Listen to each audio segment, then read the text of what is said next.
Welcome to the BizBros podcast. My name is Kyle Nelson, and I have my co-host here, Eli Libby, and we have a very special guest. Her name is Nelly Yusupova. We're very honored to have her here. Nelly is a CTO and a startup tech advisor. She's the founder of Tech Speak for Entrepreneurs, which is a 2-day intensive workshop designed to teach non-technical entrepreneurs everything they need to know to communicate with, understand, and imagine and manage their technology teams and projects. So Nelly's going to dive straight into this podcast, a little bit about her tech background, and kind of go into some of the best qualities you need to make sure your tech CTO co-founder has. Early on, I got involved with an organization called WebGirls International, which was empowering women to embrace technology. This was in the early 90s, when it's hard to believe that in 95, no one actually knew what this thing, the internet, was called, and what it would, how it can impact lives. So I was really a part of that wave, and went to work for a big company, which was my dream. But going off from an entrepreneurial environment like WebGirls to a big company was such a culture shock. I was not very happy there. I can imagine the difference. Yeah, I lasted about 11 months and jumped back on board of WebGirls when they offered me an opportunity to become a CTO and run the organization. I think that very few people get that kind of an opportunity. I was young, but I took on the challenge. Obviously, I didn't know as much as I do now. But I learned, I swam really hard, learned everything that I could. And over time, started managing teams and working and consulting startups as well. And speaking and training, and essentially created Tech Speak after hearing thousands of stories, horror stories from entrepreneurs who were working with developers, creating their ideas and getting ripped off in the process. Simply what I realized later, because they couldn't communicate properly their requirements and what needed to be done. Yeah, that really cool background, especially your early time at WebGirls. I think that's awesome that you were able to kind of be one of the pioneers of the 90s with the internet and everyone learning how to code and stuff. Yeah, like you were just saying, being ripped off with web developers. We definitely have our very fair share of spending money and just not getting the vision that you wanted, which kind of leads us into kind of the main conversation with you here is really, finding the right CTO, the qualities that you look for in a CTO, when the right time it is to bring one up, and just kind of your thoughts on, having the right co-founder or business partner as a CTO. Yeah. So, just to kind of get started, what are some of the qualities that you think your CTO should have? I think a very important distinction between a developer and a CTO is that a CTO understands a lot of different technologies, and they need to actually understand what's happening on the horizon so that you can figure out how to use and leverage new things that are coming on. And developers are mostly, they have their umbrella of expertise, and they just mainly work with that. And once in a while, they'll have to learn new technologies, but pretty much they stay within that sphere. So one big distinction is that the CTO has to be more high level and have a high level understanding of all the pros and cons, so that as you are considering different technologies and the tools to use in your startup or your business, then you can pick the right tool. There are so many third-party tools that you can leverage. There's no code tools now on the horizon. There's so many different options that your CTO has to be able to help you determine what is the best technology for whatever it is that you're trying to accomplish at the moment. I love that. I love the distinction between a CTO and a developer.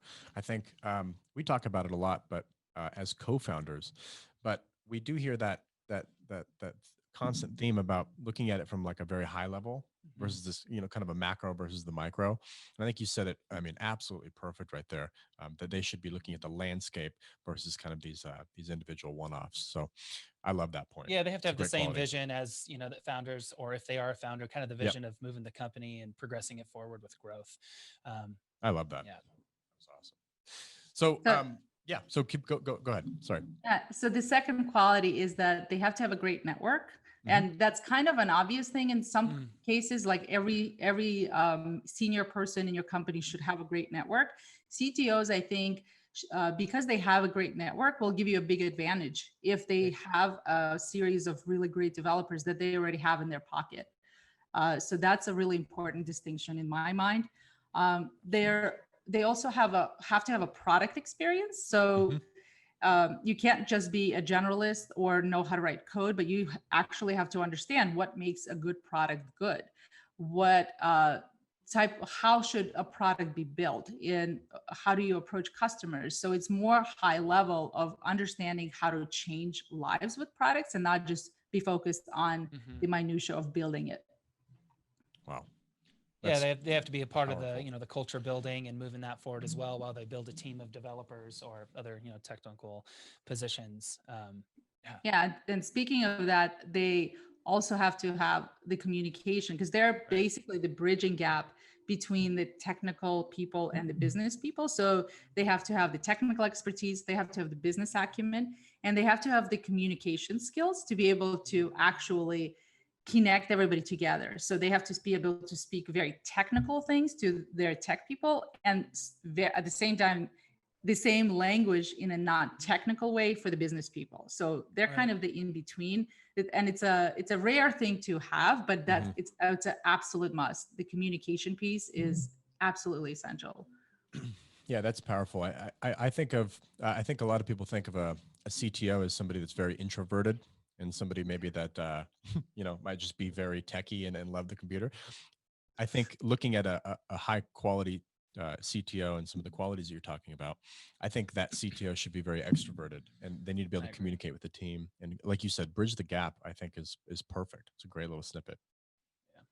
So having a CTO in the different steps of your startup is they wear different hats, right? So if you're kind of scrappy, you're just getting started, you're more bootstrapping, that CTO is going to wear a much different hat than, let's say, your second, third round investment. You've got some growth, 3 to 5 years behind you. What does the CTO look like from early stage to maybe, at growth a few years down the road?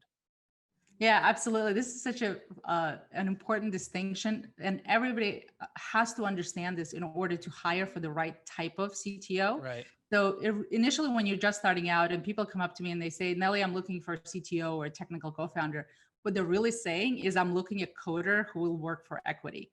Right? Because at that point, the only thing they're doing is coding. So there's very little management. Oftentimes, they're the only person on the team. And so those skills of, as your company grows and you bring on different people and management has to come into play. Some people, if you give somebody a title of CTO and they can't transition from a coder to a manager, that becomes a big contention point and conflict, right? You have to get ready to have very difficult conversations, especially if this person is now your friend or a close partner or whatever, right? You might have to let them go. I mean, just like CEOs get let go of the companies if they can't transition to the next stage. This is a big, big contention point as the company grows, and very important distinction to understand.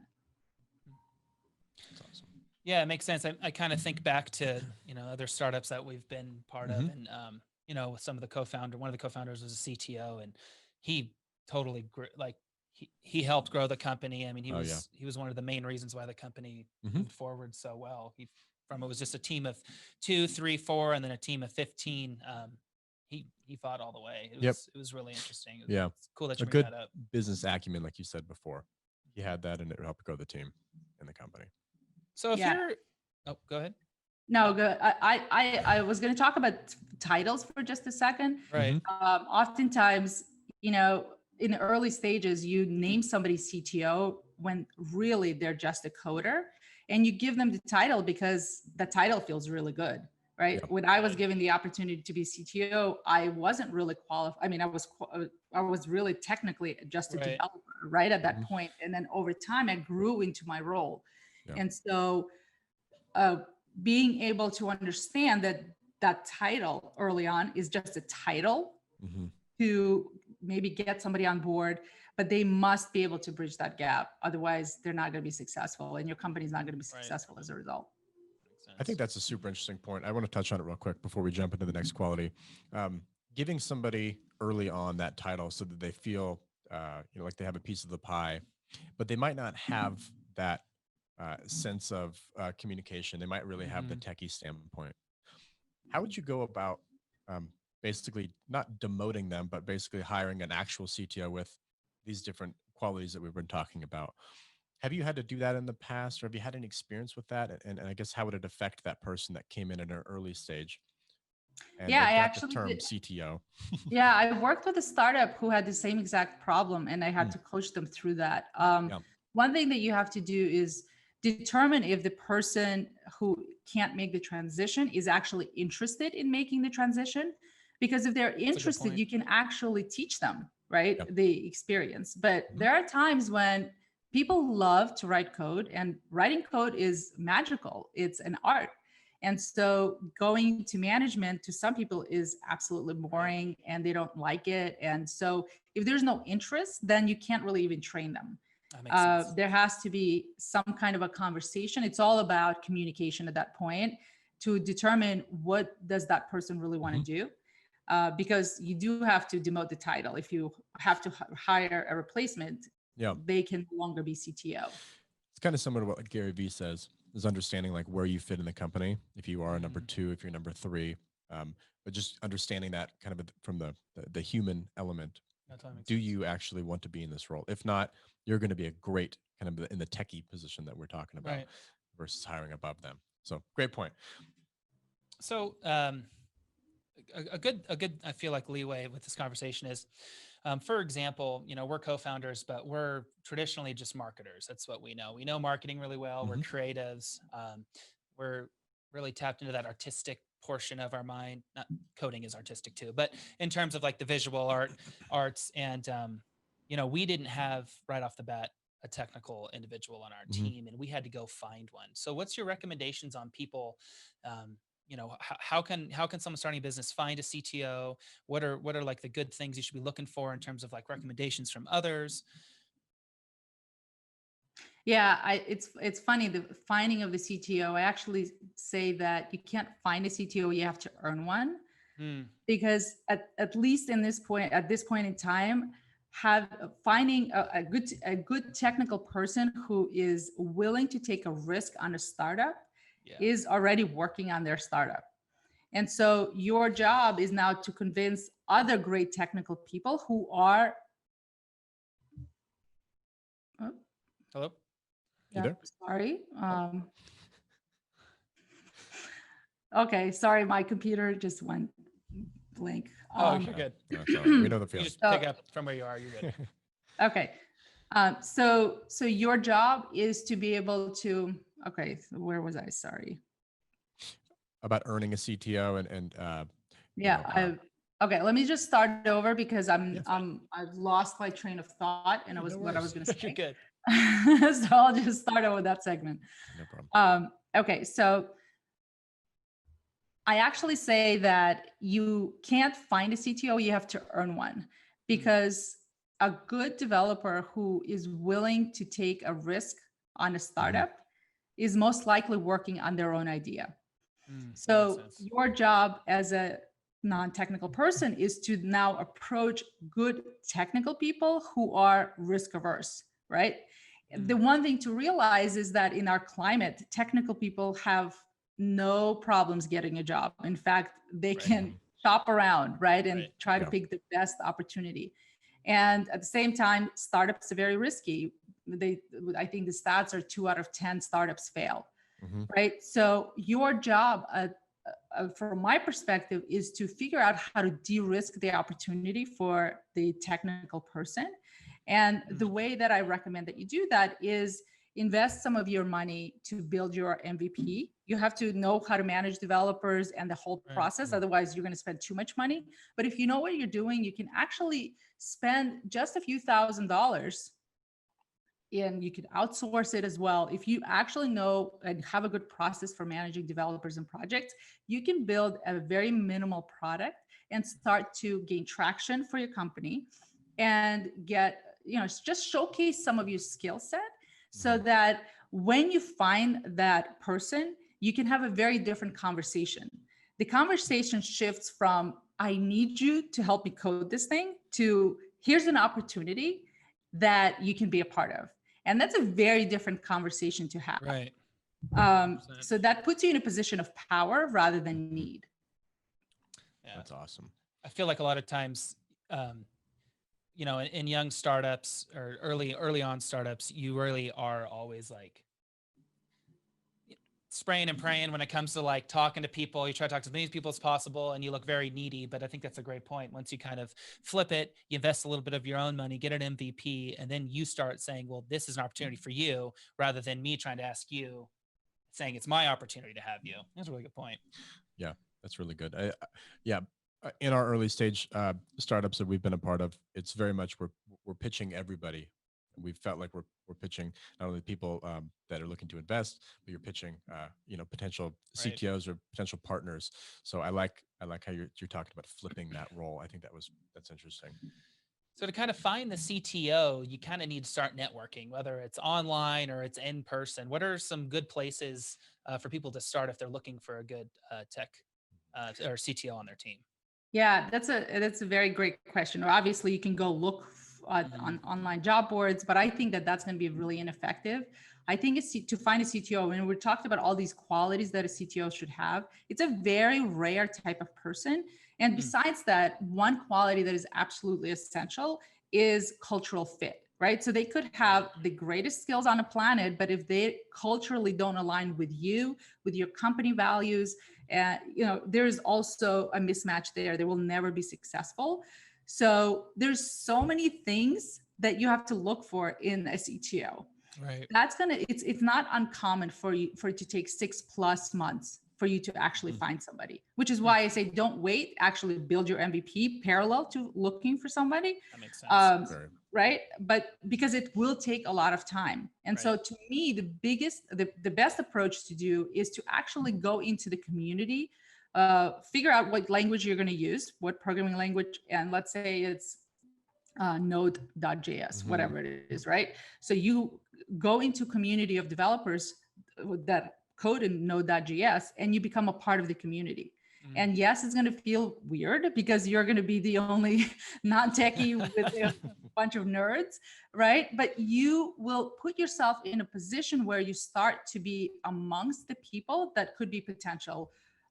If it's not a CTO, it could be an advisor. They could help you maybe find and interview CTOs. There's so many opportunities in actually being within the community of people that you're trying to approach and find people with. And it maybe you meet somebody and it's not going to be them, but it's going to be their friend. Right. One other point I'll make when meeting developers is building relationships. So don't be the needy person saying like, I'm looking for somebody. Here's my card. Do you know anybody? Right. Yeah. It's really important to not do that because that's very off-putting.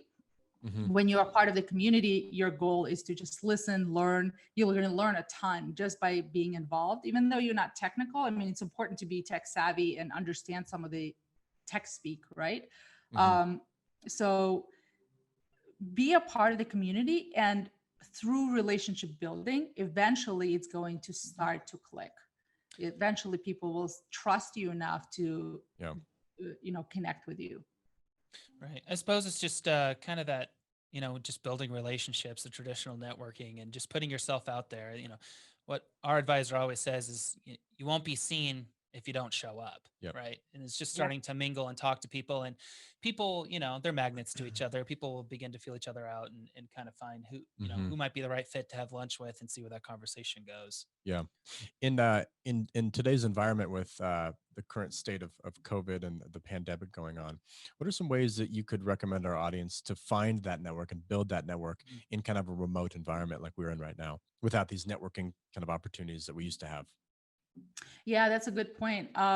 There's still events going on virtually, right? So just seeking out, I mean, Google is your best friend, right? Google, whatever programming language, community. There are Slack groups, there are meetup groups on meetup.com. There's so many different groups and communities that are out there that you just have to know what you're looking for and just start becoming a part of the community. Yeah, absolutely. Yeah, especially in the digital world, Oh, you're yeah. looking for a CTO. Yeah. That's where they're going to be. I Yeah. mean, they're going to be online in those communities.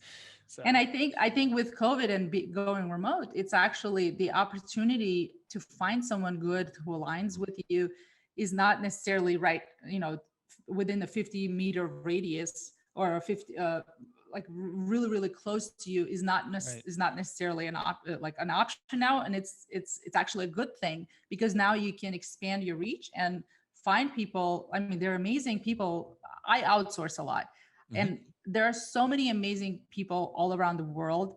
I work with Russian developers, and a lot of them have PhDs. Yeah. Like they're super smart. They Yeah. go to school all the time. They actually know English, and so if you can find somebody who aligns with you on values, if you can figure out how they communicate, if they know and have all the skill sets that you are looking for, there's no reason why you can't hire somebody from anywhere on the planet. Exactly. Right. Yeah. One of our number one focuses internally is communication. And I feel like even, goes out to externally too. If you can become a good communicator and understand and, have your expectations, kind of out there lined out and have everything, set and ready to go to make sure you find that right person. I think that's really important. Absolutely. You got to put that energy out there and that create the culture whether that is virtually or just in person. I love that. Yeah. So what are some other qualities that you feel that might be really good to have as a CTO while you're kind of looking for that specific person? What are some things that you feel, is having a master's or a bachelor's in computer science a must to you, or what are some solid things that you want to be looking for? Yep. I think management, I actually don't care about degrees. I think degrees are great, but I mean, honestly, from my personal experience, when I came out of school, I knew nothing, right? Especially in tech, technology changes so much and so quickly. It's the ability to learn. It's the ability to evolve. It's the ability to communicate.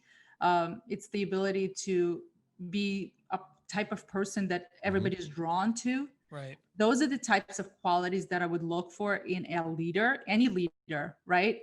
Skill sets are great, but to me, they're secondary, especially in a leader and a manager, because you don't need to be a deep technical person in a specific technology to be able to manage people, right? That's a very different quality because they're not actually going to be doing the day-to-day. Their job is to build a team. Their job is to make them successful. Their job is to make sure that things get done on time and within a specific time milestone, right? So none of those are really connected to degrees or very specific skill sets. Super important. Management's huge. Management. I mean, being able to, manage a group of people is important, like herding cats, it's a hard thing to do, but once you figure it out, you can kind of get anywhere. Exactly. It's back to that high level thing that we initially talked about in that person, the quality of it, looking at the kind of like a high level look. So. Well, cool. So as we wrap this up, do you have any other bonus maybe qualities or any other qualities that we missed? No, I think the bonus quality that I wanted to underline is that cultural fit, is what I call hiring for DNA. So it's a good way to put it. Yeah, it's really important for you to, number one, come up with your company DNA so that you know what your company DNA is. And then come up with, each person might have their own set of DNA skills and there has to be a match between them. Right. And so anytime I hire whether it's a developer or a CTO or any type of person for any role, they have to match my company DNA, because especially early on, the first 10 people that you hire will be responsible for hiring the next 20, the next 30, the next 100. And so if you want to really scale up with your people, it's really important to not compromise on the values, because that's becoming the part of your culture, right? So you're already establishing culture with the first person that you're hiring, the second person that you're hiring. And then if they're responsible, especially in senior roles, they're going to be responsible for bringing on the next generation of people. And so you're already setting the types of people that are right for your company. Yeah, they're huge It's huge. foundational pieces to the culture. Stole Culture's the words everything out of to my us. mouth. we hire for, like you said, like that DNA. I haven't heard that. That one. was a That's- Valley Bomb. That I was love really that. good. That I was really awesome. enjoyed that. But yeah, culture's everything. We talk about it all the time, and we breathe it because at the end of the day, you want to make sure that the team that you built, everyone wants to be there, everyone's excited to be there. It's a career, not just a job, and everyone enjoys working with everyone. And Yeah, having, and I think especially Huge. when we're remote and you don't actually get to spend so much time with people Right. right next to them, it's really important for them to stay connected to certain values. Yeah. And if you have a really good culture, it's much easier to lead and manage a team remotely. Absolutely.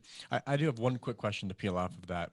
You mentioned it earlier as a CTO, having the tools and processes to manage a technical team and developers in a remote state that we're in currently.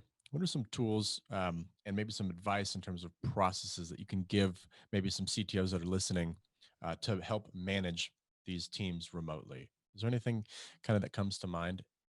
Sure. I actually teach a full process on my website, techspeak.co. And there's a free course there that you can actually go Okay. through and go into detail for each of the steps. The key is to actually have a process that creates transparency. Okay. So if you ever go into an agency, right? If you have an idea and you go and hire an agency to do your project, they're going to do their best to not show what they're doing, because the less transparency there is, the more they can charge you, right? Mhm. So in any situation where there's no transparency in your process, people can hide behind that and mistakes can get unnoticed if they're there. And so whatever your process is, you have to make sure that there is transparency. Everybody knows what needs to be done, when it needs to be done, how it needs to be done, and who's responsible for what. So there's so much I can say about creating No, a that's process. totally. Absolutely. Well, I think that's a great segue and kind of wrapping things up. Where can people find that course and where can people follow you and kind of get more value from the things that you say? Sure. So if you want to get access to that free course, it's techspeak.co/process. It'll take you directly to that landing page and you can just enter your email and it'll send you all the information. So it's a 3-part video series that will take you through Okay. my process specifically. And talking about process, right? There's so many different ways to approach process, because just because you're able to ship a product doesn't mean that it's an efficient process, right? I teach lean and agile methodologies, and I believe that's the best way to run a tech team or any team, right? Because it allows you to fail early, fail often, fail cheap, or as I say, learn early, learn often, learn cheap at every step of the process. And so, even if you have a technical team, it's really, really important to get 1% better with every single launch that you have. So what that means is that your process is constantly evolving and changing and improving. I love it. Good. I'm definitely down there, of course. Yeah. We'll definitely link We'll put that in the show notes. Awesome. Well, thank you so much, Nelly, for being on our podcast. I think our listeners are going to have a ton of value listening to you. We'll make sure to link everything, and we appreciate your time. Yeah. Absolutely. Awesome. Well, thank you so much, everyone, for joining us on the BizBros podcast. If you haven't yet, please follow us on Instagram at biz.bros and subscribe to our podcast on anywhere you can listen to a podcast. We'll see you in the next episode. See you next time.